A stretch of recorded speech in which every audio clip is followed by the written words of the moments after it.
Alors, ce qui est intéressant, c'est que maintenant, lorsque la séparation des protons et des électrons se produit, ce que j'explique d'ailleurs en détail dans mon livre, c'est que généralement, on voit des fragments qui sortent. Ils appellent ça l'irradiation ou une désintégration, une séparation. Mais en réalité, c'est de la lumière. Et cette lumière est créée non pas par le matériau du neutron, ou que le neutron libère, cette lumière est créée en partie, elle vient du fait que les deux magnétosphères de l'électron et du proton s'éloignent l'un de l'autre, et elle crée ainsi de la lumière. Et c'est ce que nous voyons de façon radiative, ou une lumière visible. Ce qui est très intéressant, et c'est là ce que j'en parlais dans un entretien auparavant, là où la technologie de fusion d'aujourd'hui se trompe, et qu'ils n'ont pas pu parvenir à la fusion. Comme je le dis tout le temps, la technologie de fusion d'aujourd'hui, la façon dont ça se passe avec le tokamak est un doux rêve qui ne se réalisera jamais. La raison, je vais vous l'expliquer dans quelques secondes. Tout d'abord, dans le monde de la fusion, ils parlent de milliards de degrés.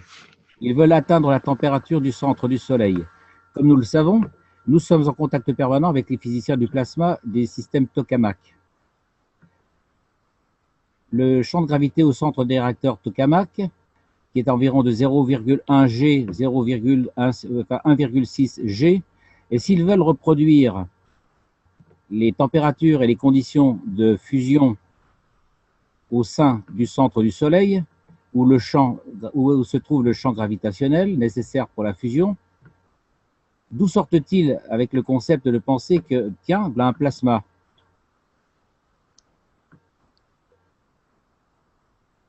La vidéo est arrêtée.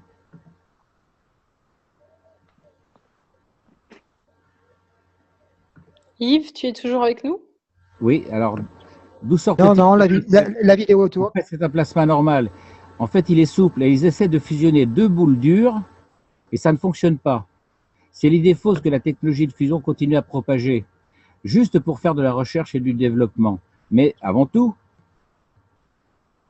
il est illogique de presser deux balles qui sont souples et qu'on peut travailler, et une petite boule, pour en faire une petite boule dure, et puis de les accélérer et de les percuter, de les fusionner ensemble. Bien sûr, ça ne peut pas se produire. C'est une idée fantastique, évidemment, mais c'est une bonne recherche, mais qui n'est pas absolument dans la réalité. J'ai un système très simple. Voici la forme du tokamak. C'est un réacteur Thor.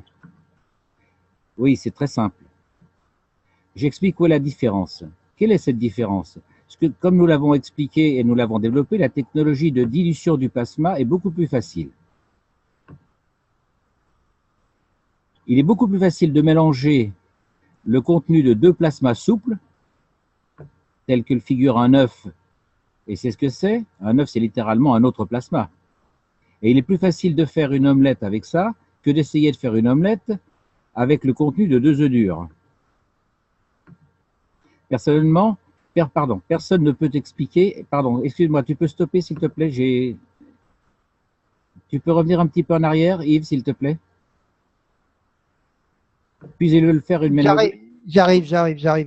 Bon, oui, parce que là, en fait, je suis en train de suivre la traduction de la vidéo et non pas la mienne. Hein. La mienne est un petit peu différente. Ça va là? Oui, c'est bien. Donc, il est plus facile de faire une omelette avec ça que d'essayer de faire une omelette avec deux œufs durs. Personne ne peut, et c'est exactement ce que les physiciens essayent de faire. De comprimer, de cuire le plasma en une boule dure, puis ils veulent en faire une omelette pour les mélanger ensemble. Cela ne se produira jamais. Nous avons développé la technologie, et c'est ce que nous faisons. Nous adoucissons, nous ramollissons en fait le champ magnétique plasmatique ou la magnétosphère autour du plasma, ce qui est très facile. Vous voyez, il est mou.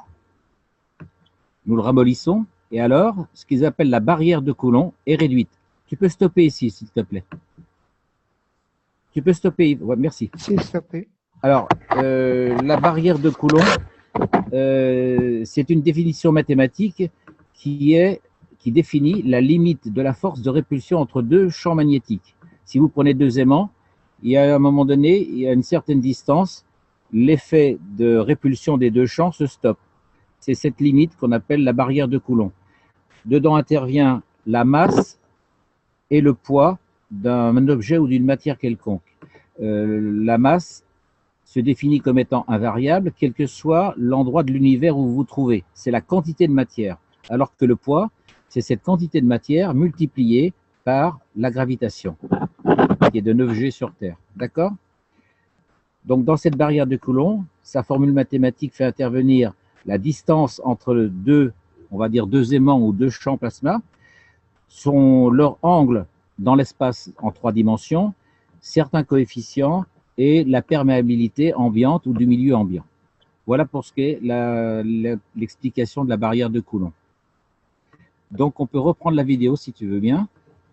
C'est parti. Elle est partie. Alors, stop, parce que moi j'ai un problème. Mon zoom a disparu carrément de l'écran. Comment ça se fait? Je n'ai plus de zoom. Pourtant, nous, on t'entend et on te voit sur ta Oui, mais je suis vidéo. désolé, moi j'ai pas la. Faut que je redémarre le zoom alors. Sur l'ordinateur, souvent le Oui. zoom se cache et tu as une toute petite barre noire en haut. Il faut essayer de trouver à cliquer dessus pour faire ça y est, réapparaître. je l'ai, ça y est. Donc nous arrivons au niveau où nous souhaitons libérer la matière. Nous faisons sortir la matière, nous voudrions libérer l'antimatière pour utiliser la force de son champ magnétique et nous faisons la même chose. Maintenant, ce qui se passe, c'est très simple. Quand c'est fini, nous les laissons revenir à leur position, nous n'utilisons pas la matière, nous utilisons son champ magnétique. Et cette réduction de l'intensité du champ magnétique, de sa magnétosphère du plasma, nous l'appelons la technologie de dilution du plasma. Et c'est très facile, nous réussissons la fusion de n'importe quoi. Matière, antimatière, éléments lourds. Nous avons même développé la technologie en même temps, où nous pouvons permettre à l'électron, ce que j'appelle la fusion interatomique. Il est plus facile de fusionner l'intérieur des atomes que de faire fusionner deux atomes différents. Ces deux ont d'ailleurs été faits à partir. Donc, si j'affaiblis celui-ci, je permets à l'électron de venir à l'intérieur et d'être absorbé. J'obtiens alors une fusion. Je peux gérer la température à ce niveau. Mais quand vous en venez à créer une condition comme dans le tokamak, plusieurs centaines de millions de degrés de température, 7000 degrés qui ont brûlé la navette dans sa rentrée, pour vous donner une idée. Nous n'avons pas le matériel, nous n'avons pas la connaissance pour avoir accès à ce genre de matière qui résiste à cette chaleur. Et pour autant que je sache, comme d'autres scientifiques également, de tels matériaux n'existent pas dans l'univers. Mais nous pouvons réduire la force de cette barrière de Coulomb, la force du champ magnétique, car nous avons créé des plasmas comme ils s'ouvrent très simplement. Donc en fait, ils deviennent tous, si vous appelez ça un réacteur, c'est pareil. Donc si je les sépare, et en les séparant, j'ai un plasma, tout suit le même schéma, tout est constitué de la même matière. Mais maintenant, je peux utiliser l'antimatière dans son noyau, en interaction avec un autre noyau. Le même principe dont nous avons parlé dans la création de la gravité. Et que se passe-t-il? Je crée des champs magnétiques, la force du champ magnétique de l'antimatière dans le noyau externe, la force du champ magnétique de la matière, de l'antimatière dans le noyau interne de mes réacteurs. Et qu'est-ce que j'ai fait? Une condition de champ magnétique gravitationnel puissant et solide. Voilà la percée, voilà ce que nous avons compris. Voilà ce que nous amène à la philosophie de la gravité. Antimatière, matière noire et tous les autres facteurs ensemble, réunis. Donc, on n'a pas besoin de brûler du carburant. J'en ai fini avec mon travail, j'ai atteint la position que je veux arrêter le réacteur, je diminue la force du champ et sa condition plasma, celle du matériau, et tout retourne ensemble au point de départ. Voilà. Je peux contrôler, je peux gérer quelques centaines de degrés, là où la barrière de Coulomb se trouve au même niveau. Voilà ce que c'est créer de l'énergie, créer du mouvement, produire des matériaux. Grâce à la nouvelle compréhension des matières fondamentales, qui sont la matière, l'antimatière et la matière noire, sans brûler aucun carburant, sans causer ou créer de déchets, ni de déchets nucléaires et tout le reste, ce que nous connaissons d'ailleurs. Nous avons été si loin en brûlant de la matière depuis tellement longtemps que même la planète Terre nous limite pour que nous puissions aller plus loin. Avec cette technologie du plasma, l'hydrogène illimité, pas de déchets, pas de dommages causés à l'environnement. Alors voilà ce que nous appelons la technologie de dilution du plasma, en conjonction avec le positionnement magnético-gravitationnel. Puis pour le mouvement, pour la création d'énergie et toutes sortes de niveaux supérieurs. Et en même temps, ce qui est très simple, on peut le lire dans le livre d'ailleurs, nous avons montré très simplement comment on le fait. Nous avons expliqué, c'est très simple. Si vous avez un tel contrôle, c'est ce que je viens d'expliquer, une barrière interne et une externe. Donc vous avez deux cœurs de réacteurs, à l'extérieur et à l'intérieur de la planète Terre. Nous obtenons des résultats très simples. C'est très simple, par des actions très simples. Donc nous allons parler des systèmes parallèles. Et ce que les gens appellent des objets volants non identifiés. Grâce à cette technologie, en fait, il n'y a rien de non identifié, tout est connu. Voilà. On a terminé pour cette 4e vidéo. J'avais préparé ma propre traduction. Vous m'entendez toujours? On t'entend toujours. Oui, j'avais préparé ma propre traduction, mais ça a été tellement vite en réel que j'ai préféré suivre la traduction de la vidéo elle-même. Donc il y avait des petites incohérences, enfin pas incohérences, des traductions un peu du mot à mot, donc c'était pas toujours clair à certains moments. Donc je suis désolé. Ma traduction était meilleure, je pense. Voilà. Mais est-ce que c'était compréhensible? Oui, moi j'ai trouvé. C'était intéressant pour moi. Donc en fait, la traduction correcte de cette nouvelle technologie, je suis en train de la rechercher. Je pense qu'elle est plus... où est-ce que c'est la technologie de diffusion du plasma. C'est-à-dire que ça consiste à amoindrir, affaiblir un plasma pour qu'il parvienne au même niveau qu'un autre plasma, donc celui de l'électron en l'occurrence, et à ce moment-là, les deux plasmas peuvent fusionner. Donc, pour bien comprendre cette technologie de diffusion du plasma, il faut vraiment se référer à l'image qu'il donne avec les deux œufs. On fait une omelette avec deux œufs. Voilà, ça c'est vraiment le... S'il faut retenir une image dans la façon de gérer nos gants et nos plasmas, c'est ça. Il faut donc soit rendre moins acide, rendre moins basique, par exemple, un élément, de façon à ce qu'il vienne fusionner avec un autre. Voilà pour cette vidéo. Vous avez des questions à poser éventuellement? Profitez-en parce que Jean-Jacques, il peut répondre. Hein. Bonsoir Jean-Jacques, c'est Ram. Est-ce que tu m'entends? Oui, oui, je t'entends Yves. Oui, oui. Est-ce que vous avez d'autres questions à poser éventuellement? Non, c'est Ram qui a des questions à poser, Jean-Jacques. C'est Ram. Oui, je t'écoute, Ram. J'ai une question à te poser. Je n'ai pas eu le livre de M. Kesh, je regarde beaucoup. Par contre, toi qui l'as, peut-être que tu peux nous éclairer. Est-ce que tu peux parler plus fort parce que j'ai du mal de t'entendre? D'accord. Est-ce que dans le livre de M. Kesh, il explique clairement ce que c'est que la matière noire, parce que les physiciens et les astrophysiciens n'en savent absolument rien pour le moment. Merci. Oui, alors je vais essayer de vous l'expliquer. On en a parlé d'ailleurs dans la vidéo numéro 1 ou 2, lorsqu'il dit que cette matière noire, en fait, c'est une lumière dont on pourrait dire dont les longueurs d'onde ne nous sont pas visibles. Voilà. Donc elle n'apparaît pas, cette lumière. Donc c'est la matière, elle nous est invisible, elle est noire. Est-ce que je réponds à ta question? Non, parce que ça on le sait, on sait qu'elle est noire parce qu'on ne la voit pas. Mais est-ce que M. Kesh la voit, lui?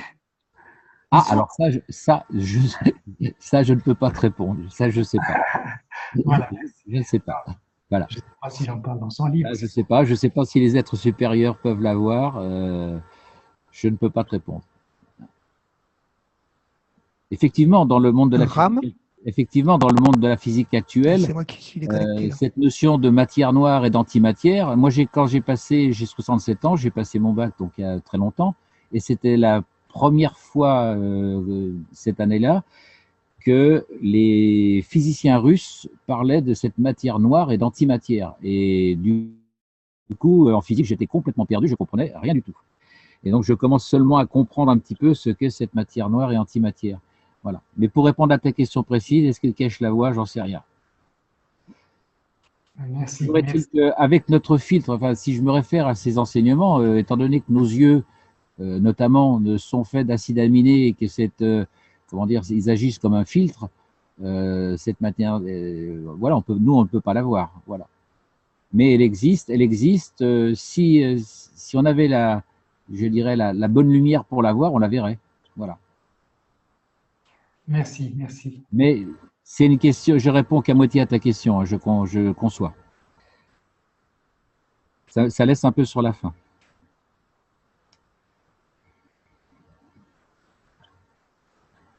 En tout cas, merci beaucoup Jean-Jacques, hein, c'est extra. Moi, ouais, c'est vraiment super. Alors, il est vrai que la vidéo, quand la vidéo défile très très vite et pour suivre le texte tel qu'il est traduit, il y a des fois des passages qui n'étaient pas bien traduits et donc j'ai un petit peu bafouillé à certains moments donnés pour essayer de tenir le rythme. Voilà. Et ça n'aurait pas été possible de lire réellement ta traduction parce que tu as travaillé dessus? Oui, et alors ma traduction, ça a démarré tellement vite que j'ai pas eu le temps de suivre ma traduction parce que la vidéo va tellement vite que j'ai pas eu le temps de retrouver de suivre ma feuille. Hein. Donc pour ne pas gâcher la soirée, j'ai préféré continuer avec la vidéo telle qu'elle était. Ouais, mais au lieu de sacrifier ton travail, ce serait mieux de couper la vidéo. Alors, ce que je peux faire, c'est vous redonner le texte tel que je l'ai traduit. Et puis mettre ça dans comment il s'appelle le logiciel dont on sert à chaque fois, j'appelle ça Toolkit, mais c'est pas ça, c'est Trello, voilà. Le Trello, on le mettra disponible sur le serveur. Oui, on le mettra ça fait partie, voilà. Hein, on le fera comme ça, voilà. Hein. Et pour la prochaine, si tu veux, on fait défiler les images, mais au lieu de lire la traduction qui existe, si tu veux lire la tienne. Oui, on peut faire ça, oui. Hein. Ok. Voilà. Notamment sur la fin, c'était pas très compréhensible je dirais dans les 5 dernières minutes, il y avait des choses un peu incompréhensibles d'après la traduction de la vidéo. Voilà. Enfin bon, l'essentiel, c'est de bien comprendre que on a un premier plasma avec matière, antimatière et matière noire qui donne un proton. En perdant son énergie, donne un proton et un électron qui viennent à leur tour 2 autres plasmas, 2 autres entités. Et si on veut les refusionner ensemble, eh bien on va faire en sorte de diminuer la force du plasma de l'électron, par exemple, en diminuant sa partie antimatière ou sa partie matière, de façon à ce qu'elle arrive à une même force que celle du proton. Et à ce moment-là, elles vont se mélanger comme une omelette. Et on a un plasma réintégré. Et dans le réacteur, qu'est-ce qu'il suffit de faire? Il suffit de cesser de diminuer la force du champ de l'électron et ils retrouvent leur position de départ et donc retrouvent leur état de matériau initial. Voilà le principe. Donc, quand nous, on fabrique nos ganses ou nos mélanges, tout est là, c'est de diminuer l'intensité d'un champ pour qu'il vienne se mettre au niveau d'un autre élément de façon à ce qu'il fusionne. Je prends un exemple, on diminue le champ du CO2 et on va le mélanger avec un champ qui était moins fort que le CO2. Lorsqu'ils vont avoir la même force tous les deux, et à ce moment-là, ils vont fusionner dans un seul champ. Alors, je dis une chose, je vais prendre un exemple qui est inexact, hein, du CO2 avec du CO. Je n'ai pas le calcul des masses atomiques en tête, mais en imaginant que le CO2 soit le plus fort que le CuO, si vous baissez le CO2 dans son intensité, dans sa force, eh bien, il va se mettre au même niveau de masse atomique que le CuO et vous allez avoir un mélange de CO2 et CuO qui va faire un autre plasma. C'est OK? Oui, c'est OK. C'est bien clair et simple. Alors, si on parle en termes d'acidité, puisque qu'on parle de gravitationnel ou de magnétique, ou magnétical, qu'on parle de positif ou de négatif, ou qu'on parle d'acide ou de basique, c'est le même terme. Ce qu'il faut bien comprendre, c'est que les deux termes de gravitationnel et magnétical, moi j'appelle ça des verbomoteurs, c'est-à-dire ce sont les deux mots génériques. Et après, vous pouvez rajouter, mettre dans une colonne, mettre tous les autres noms que l'on connaît actuellement. D'ailleurs, Kesh dit qu'à force de rajouter des noms comme ça, c'est la confusion totale. Parce qu'on ne sait plus où on en est. Alors, les deux termes qu'on peut retenir malgré tout, c'est acide et basique. Voilà, positif, négatif, mais ça suffit bien, hein, c'est bien suffisant. Donc, on diminue l'acidité, ou on diminue le côté basique d'un élément, et lorsque les deux vont arriver au même niveau, eh bien, on va avoir un troisième élément, acido-basique, je sais pas moi, de 7,4 ou 8,5, etc. Et on a un autre élément. Voilà.